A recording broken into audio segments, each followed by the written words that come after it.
Assalamualaikum warahmatullahi wabarakatuh, sahabat Gumilar Nur Firdaus yang berada di mana saja.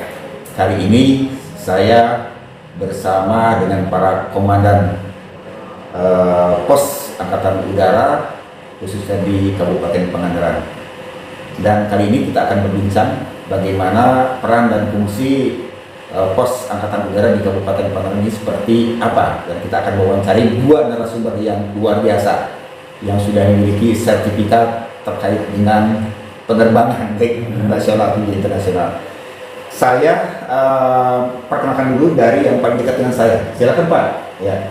Saya Letnan 2 Lek Novi Hidayat. Ya. Saya di sini di Pangandaran sudah bergabung selama 2 tahun ya Pak. 2 tahun. Alhamdulillah sampai pangkat saya yang baik Letnan 2. Ya. Dan ke depan mungkin saya diganti nanti sama Pak Dandar Pak sebagai dan posnya. Sebelumnya kita kan udah pernah konten ya Pak. Iya betul. Di baik di pos AU maupun di mana kita udah beberapa kali konten.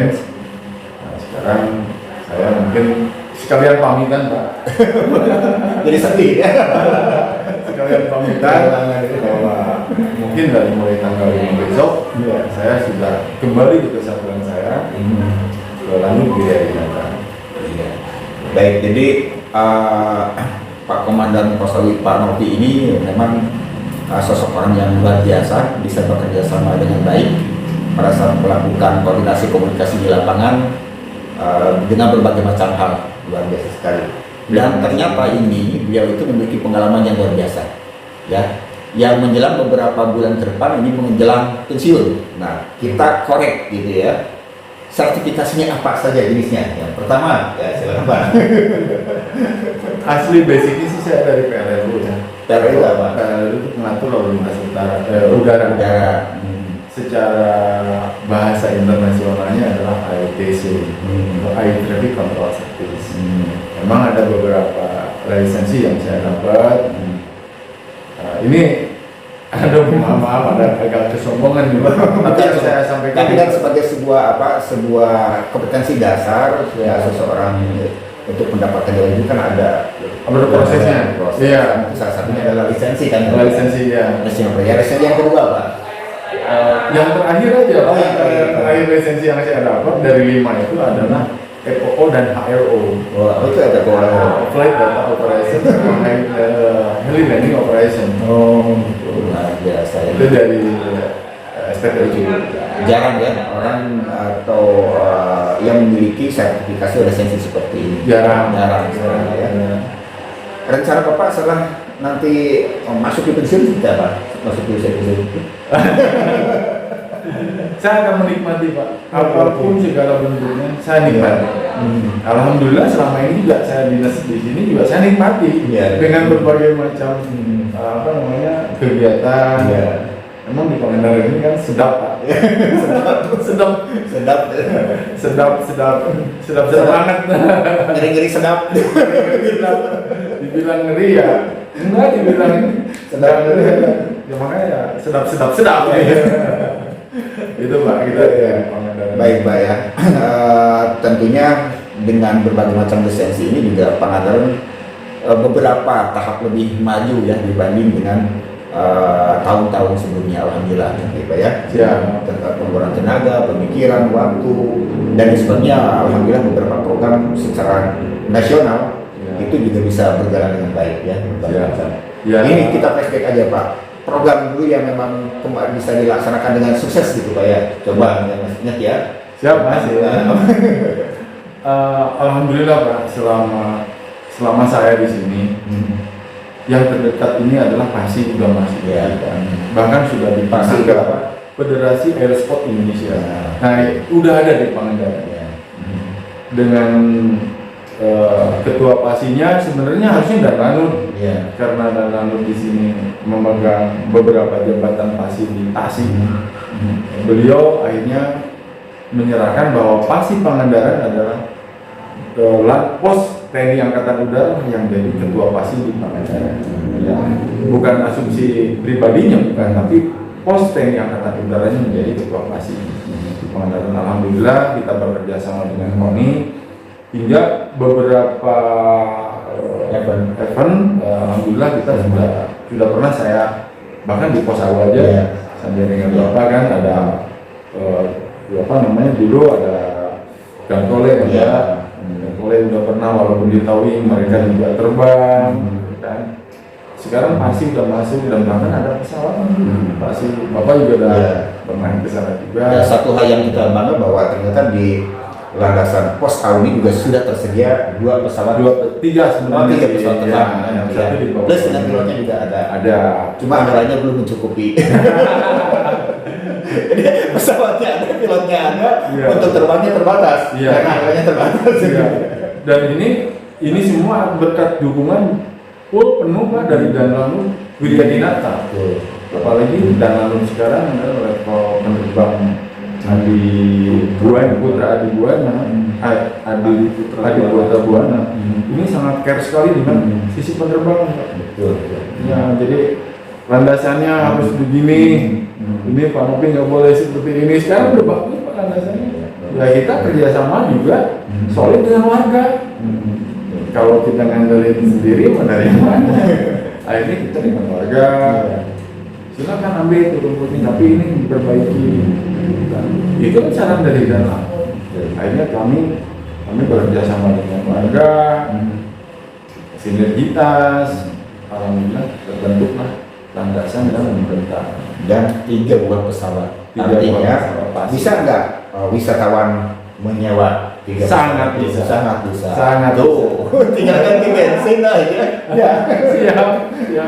Itu ganti bensin gitu ya. Itu udah pernah dilakukan juga baik di Pangandaran sendiri di tempat Ibu Susi. Kalau di sini hanya latihan aja karena mungkin notabene kalau di sini kan takut gitu ya. Nah, jadi para wisatawan yang datang ke Kabupaten Pangandaran jika ingin mengetahui garis panjang pantai yang 93 km itu ataupun juga pegunungan seperti apa bisa melalui lewat udara dan menyewa pesawat yang ada di bukan menyewa ya, mengganti gaya bahan bakar untuk penerbangan itu dan langsung berkoneksi dengan pesawat. Yang baru sekarang sama ini Pak ya. Sekarang kita perkenalkan, ini ada Danpos, Komandan Pos Angkatan Udara Kabupaten Pangandaran mulai tanggal 6 ya, mulai tanggal 1 SPM 1 November mulai terhitung masa tugas 1 November 2022. Nah, jadi Pak Danpos sebelumnya juga berakhir 1 November tahun 2022. Nah, kebetulan sekarang ini masih masa transisi. Baik, saya perkenalkan Danpos Angkatan Udara yang terbaru di Kabupaten Pangandaran. Silakan Pak, nama, pangkat dan jabatannya. Silakan. Nama Dadang Kusnandar Pak. Pak Dadang Kusnandar. Asli ya dari Sumedang. Istri orang Tasik asli. Terus pangkat PLTU. Kemudian saya ini dari Bintara Umum 96 Pak. Memasukkan Bintara Umum 96. Saya juga masih baru di sini. Dan nanti mohon bimbingannya kepada Bapak Pak Nopi. Kalau saya bukan pembimbing Pak, hanya membantu lah. Membantu lah. Berarti berkomunikasi. Terberlebihan kalau jadi pembimbing. Silakan Pak. Nanti gini ya Pak. Tentunya sebelumnya pernah bertugas di mana saja Pak? Sebelum jadi Danpos AU Kabupaten Pangandaran. Teman saya di Tasik Pak. Di Tasik. Dari 96. Dari 96. Ya, sampai sekarang. Sampai sekarang ya. Sampai sekarang. Oke. Nah, tentunya Pak, pada saat masuk di Kabupaten Pangandaran dengan tanda kutip beberapa hal yang keunikan, ya, ada nggak beberapa program untuk melanjutkan program yang sudah ada ataupun apa mungkin ada hal-hal yang sama atau berbeda dengan Danpos sebelumnya? Silakan Pak. Setelah saya mendapatkan SP, bayar 1 November 2002. Ya. Kebetulan saya masih baru di sini. Ya. Saya akan melanjutkan kinerjanya Danpos yaitu Pak Letnan Nopi ini. Kita lanjutkan sama saya. Saya juga masih gimana Pak ya, masih harus gimana ya. Makanya saya kedepannya kita menjalin aja Pak kerjasama. Saya nanti soal ke PMK, ya. Sekarang saya ke Bapak, ya Semangko. Ya, mungkin kedepannya nanti program seperti apa kita susun lagi Pak. Iya, luar biasa. Jadi gini ya, karena Kabupaten Pangandaran itu berbatasan dengan zona ekonomi eksklusif, laut lepas, juga ada beberapa negara yang masih berbatasan dengan Pangandaran. Artinya tugas pokok dan fungsinya sangat berat sekali untuk proses pengawasan udara, keamanan udara aja. Keamanan udara sekarang itu kan ada banyak drone yang berterbangan di Kabupaten Pangandaran yang melebihi ya keharusan peraturan perundang-undangannya. Demikian juga ada juga potensi penerbangan asing yang masuk ke wilayah Pangandaran untuk memantau-mantai. Ada juga penerbangan yang komersial, itu memang betul-betul pengawasannya harus kuat ya, harus kuat. Cuma persoalannya berapa sekarang pos yang ada di komandan pos? Tahu ini berapa? Ada berapa orang? Ya ini maaf ya Pak, sebelumnya saya jawab. Kita memaksimalkan Pak, walaupun kita di sini hanya berdua dan ditambah satu TBO atau tenaga bantuan, kita maksimalkan. Makanya kita sering koordinasi dengan pihak aparat pemerintah daerah dan ke laut. Ya. Secara tidak langsung dan secara sakral. Sudah saya utarakan waktu konten yang lama bahwa di Pangandaran ini tidak sadar kita tuh berhadapan langsung dengan negara luar. Perbatasan itu bukan hanya di Merauke, bukan hanya di Natuna. Ini perbatasan dengan Australia. Nah, berkaitan dengan kata Bapak tadi, ada drone, ada apa. Tolong itu nanti ditata. Karena drone ini sudah masuk di kategori sedikit membahayakan karena drone ini kan bisa dipakai untuk menembak kalau di luar. Makanya di Indonesia itu ditertibkan di PP 37 atau PM 37 peraturan menteri yang ke-37.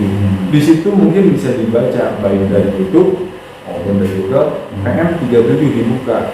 Maka dari R6 atau air navigasi itu ditertibkanlah si drone ini.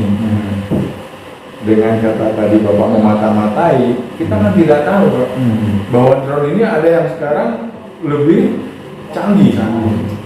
Dia terbang kita nggak tahu ada drone di atas. Dan mereka kayak siluman, tiba-tiba aja mungkin ya ternyata Pangandaran segede ini. Kan mohon maaf ya Pak.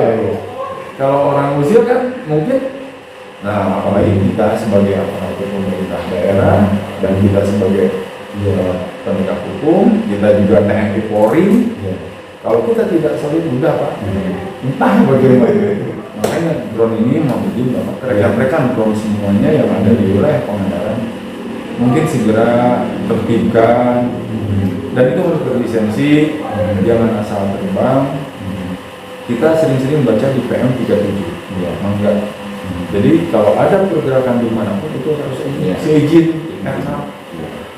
Sementara itu jadi sahabat semua bahwa walaupun jumlah keterbatasan personal sumber daya manusia di pos angkatan udara Kabupaten Pangandaran, tetapi lebih banyak melibatkan seluruh warga negara Indonesia seperti nelayan. Kita kan walaupun setiap hari itu kan ada ribuan nelayan yang melaut di sana.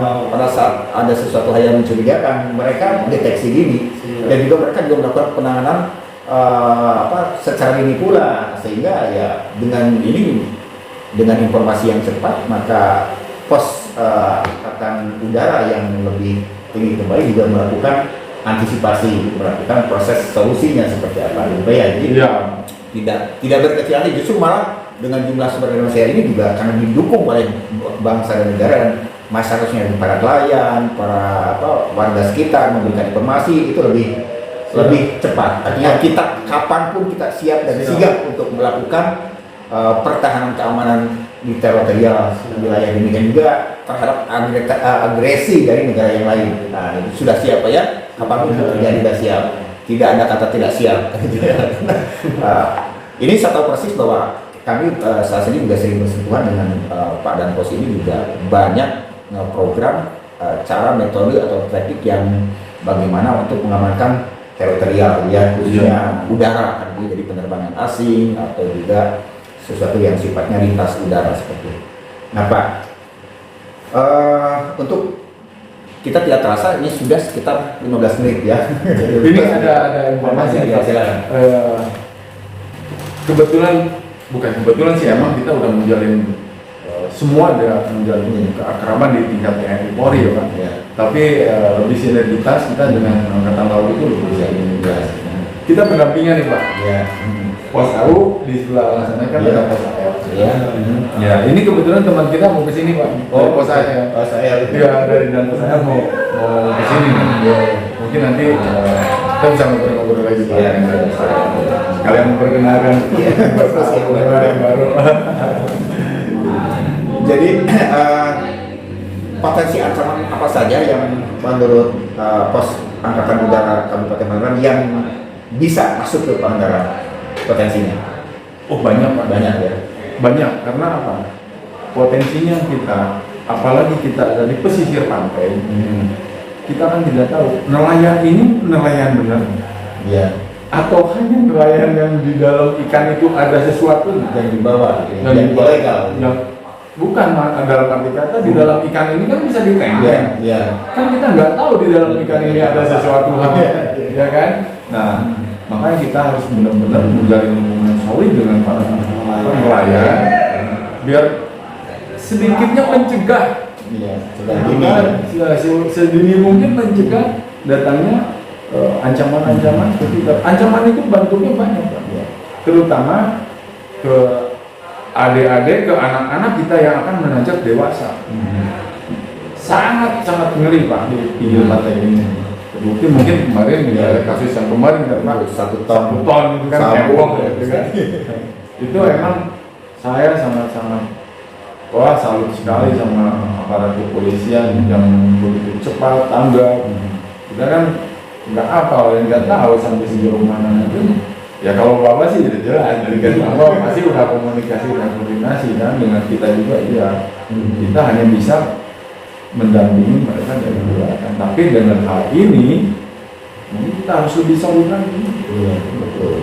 Jadi dengan jajaran laut ini ada Polairut, ada Angkatan Laut, gitu kan, jelas. Terus yang keduanya dari sisi udara pun juga sangat gampang dengan adanya drone ini kan, sangat gampang. Kita nggak tahu yang di bawah drone ini apa gitu kan. Iya, gitu. Jadi sesuatu apa sebesar gelas juga bisa diangkat, mungkin dijatuhkan di pasar udah, kalau amit-amit kita kembali terjadi sesuatu itu yang membahayakan. Iya.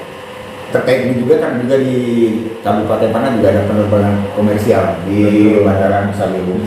Dan selama ini juga saya lihat ya koordinasi, komunikasi dan juga kerjasama antara dan Lanum atau Pos AU Kabupaten Pangan juga terjadi dengan baik ya. Bandaranya Pak Hendra. Kita kan di sisi penerbangannya kita harus lebih solid lah ya. Ujung ramping Nusa Wiru itu berhadapan langsung dengan pos TNI Angkatan Udara. Jadi kalau ada kegiatan apapun dari pos AU, ya kita melaporkan ke pihak bandara. Begitupun kalau ada kegiatan apa-apa dari bandara, melaporkan ke kita. Saling mengisi. Dan kita juga harus sering datang itu lah Pak. Intinya silaturahmi. Intinya. Ya.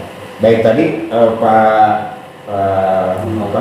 Novi tadi sudah menyampaikan bahwa intinya silaturahmi. Jadi ilmu yang tertinggi adalah ilmu silaturahmi. Bapak ya termasuk ini juga yang Pak Dadang juga silaturahmi. Kalau istilah Dadang pasti istilahnya orang Sunda. Dadang, ganteng. Ada lagi gitu. Baik Pak Dadang. Terkait dengan tugas pokok fungsi yang baru di sini tentunya sudah terbayang dengan jelas atas dasar informasi yang sebelumnya dari Komando sebelumnya juga dari berbagai macam sumber ya.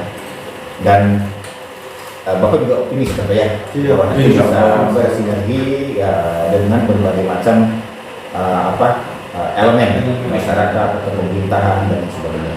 Dan ini sudah terbukti dengan baik bahwa kesatuan bangsa, ya, kesatuan di antara Tentara Nasional Indonesia itu betul-betul solid di lapangannya, solid. Jika ada komentar-komentar tentu tidak solid, itu adalah hoax. Ya. Pada intinya kami di lapangan selalu bekerja sama. Seperti ini Pak, saya dengan dengan komandan pos sebelumnya Pak Novi ini juga sering berkomunikasi, berkoordinasi, bertukar informasi yang skrip sekalipun, yang rahasia sekalipun ya saling berkoordinasi. Bagaimana langkahnya adalah untuk bagaimana melakukan kondusivitas, keamanan, kenyamanan, ketertiban di Kabupaten Pangandaran, sehingga para wisatawan yang datang ke Pangandaran terjamin dengan baik. Nah, seperti yang kemarin Panhes Asia bisa berjalan dengan sukses. Artinya potensi ancaman, hambatan, gangguan dan tantangan itu kita sudah bisa meminimalisir. Itu fungsi bahwa salah satunya sudah sukses. Ya. Dan juga event-event yang sifatnya internasional di Pangandaran juga akan semakin banyak. Sehingga tugas dan fungsi tanggung jawab Bapak semakin berat lagi Pak ya. Selamat kepada yang baru siap. Dan kita harus berbangga juga Pak, Pangandaran sudah ada Polresnya kan. Betul. Egernya kita lebih tinggi sebenarnya, grade-nya lebih tinggi. Jadi kita harus berbangga. Ya. Pangandaran ini Polresnya sudah terbentuk kan. Apalagi mau dibangun sama Bapak Bupati kan untuk kantor Polresnya. Bangga kalau saya Pangandaran, kekuatan kita semakin kuat. Iya. Tidak perlu takut dengan ancaman asing, ancaman baru udah siap gitu ya. Kekuatannya udah full lah istilahnya. Walaupun kita terbatas anggota, tapi kita udah lengkap. Sistemnya juga udah bagus, koordinasi komunikasinya bagus, gitu kan, solid. Apalagi nanti mungkin Kodimnya di Pangandaran sudah ada, terus ditambah lagi nanti ada kesatuan dari kepolisian Pak Brimob. Wah, tambah solid Pangandaran untuk sisi keamanan. Pak, saya tanya dulu.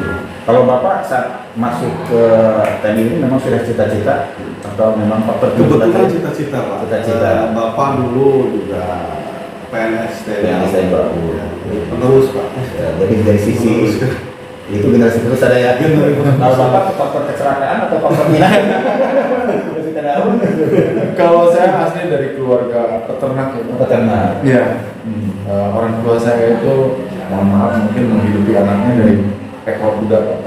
Iya. Banyak kan mahal sekarang satu buah ekor kuda bisa sampai 200 juta. Sampai sekarang ya, alhamdulillah saya melanjut. Nah, dengan hal tadi, tip apa sih untuk jadi TNI? Saya aja orang petani bisa seperti ini gitu kan. Tipnya hanya 2 Pak. Satu tekad, 2 doa. Tekad dan doa. Kalau belanya udah disampaikan Pak. Di tekad itulah kita punya nih tekadnya ingin jadi TNI. Ya tadi yang udah diselesaikan sama pada tambahannya pembelajaran. Kita tekun. Keduanya masalah kesehatan. Dari olahraga kalau kitanya rajin walaupun nggak sering, insya Allah sehat. Iya. Kedua doa. Dari mana mau kemana doa. Kalau udah kena di doa, insya Allah Pak, apapun insya Allah terwujud. Jadi hanya tekad dan doa. Tambah lagi usaha. Iya. Baik, sahabat kita cukupkan sekian ya. Percakapan hari ini luar biasa sekali. Saya setiap hari selalu bersentuhan dengan beliau-beliau yang memiliki potensi yang luar biasa terkait dengan pertahanan dan keamanan udara di Kabupaten Pangandaran. Dan terus kita akan bersinergi ya, bertukar informasi, bertukar program dan sebagainya. Dan insya Allah mudah-mudahan kita bisa memberikan jaminan kepada bangsa Indonesia untuk aman, nyaman, gitu ya, terkait dengan lalu lintas udara. Baik, terima kasih.